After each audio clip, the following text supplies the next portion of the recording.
Hello everybody, saw you this morning and we posted how to do a new document in InDesign. I just want to kind of walk through that process because some of you were saying it's a little bit tricky. So here's my InDesign and I've got a new document window here that I can set up. I'm in inches. I picked 9 by 6. You're going to have to decide for yourself what your book is. Orientation horizontal. Facing pages, I do want that turned on. I've got 16 pages chosen. It's going to start on page 1, and I'm going to turn off primary text frame. What primary text frame is, it puts a text frame on every page in the same spot based on your margins. We're going to skip that, and then you can put in your own text frames. 2 columns, I've got a 1/4 or 1/8 of an inch gutter. I've fooled around with my margins a little bit. If you click that button, they're all the same. If you de-click it, like I did there, I can make the margins different as I go around. Bleed is the space around the outside of the page that you'd use to trim. Slug is for little notes that you might leave for the press people, so most of the time we won't need that. So let's hit create. There's my file. So if I go into pages, I can see I've got 16 pages. Starts on page 1. I actually want that to start on page 16. I want that page to go over here and then create a new page that'll be my front cover, page 1. So with that number 1 selected, I can come here to my little hamburger menu and go to numbering and section options and set that to be 16. And that will say, okay, but now I've got page 16 to 17, my document goes up to page 31. So again, I come back here, pick just 17, go back to my hamburger menu, numbering and section options, put page 1 there, and now I've got 16, 1, 2, 3, 4, 5, 6, 7, 8, 9, 10, 11, 12. These are readers pages. Build your document in readers pages. We talked about printers pages today. It's just too confusing.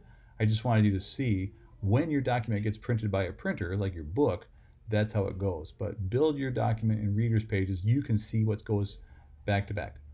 Okay, if I go to my master page, I can set something on the master page that shows up on every page of my document. Draw a big blob here and make it filled with pink. And as you see, that appears on my pages that are down here in the document. So I can go back here into 8, 9. Oh, because I put it on page 1. So that rectangle, I'm going to cut it there, go back to my master page, put it there, and poof, it shows up on every page of my document. Notice, see how it works there? I'm moving it around and it's just like, it's right away, ready to go. I can put a page number on here if I want page numbers.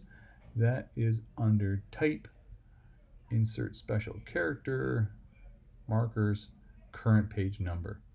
And that will give me my current page number. It just shows up as A right there. And I can, of course, clone that and make a page number over here as well. And then every page of my document, when I go there, it has whatever page it is. So it shows up that way. The last thing we did was we set style sheets. So if you don't see your style sheets, go to Window Styles. It's a lot like what we did in Illustrator. Paragraph styles. Choose a piece of type that you say, I'm going to use that again and again. Maybe it's going to be your type that you use for the story that you're writing. So there's my story, but I want to set that type in Madrone because it's just so cool. And I want to set it in 30-point type, which won't even fit in my box anymore. Whoa. But once I've got that set, then I can go back here to my paragraph styles and say new paragraph style and define that based on what it's got. Madrone, black, 30-point, 36-point lead, all those things, and say okay. And then when I apply that anywhere else I want to, I can put some more type over here, put it in whatever it wants. But then when I hit paragraph style 1, boom, it goes to Madrone. So what I'm looking for is use of the master pages, use of the style sheets, and you being able to create your document like this with the 16 here and the 1 here. It doesn't have to be 16 pages, but it has to be at least 16 pages. Hope that's helpful. See you guys.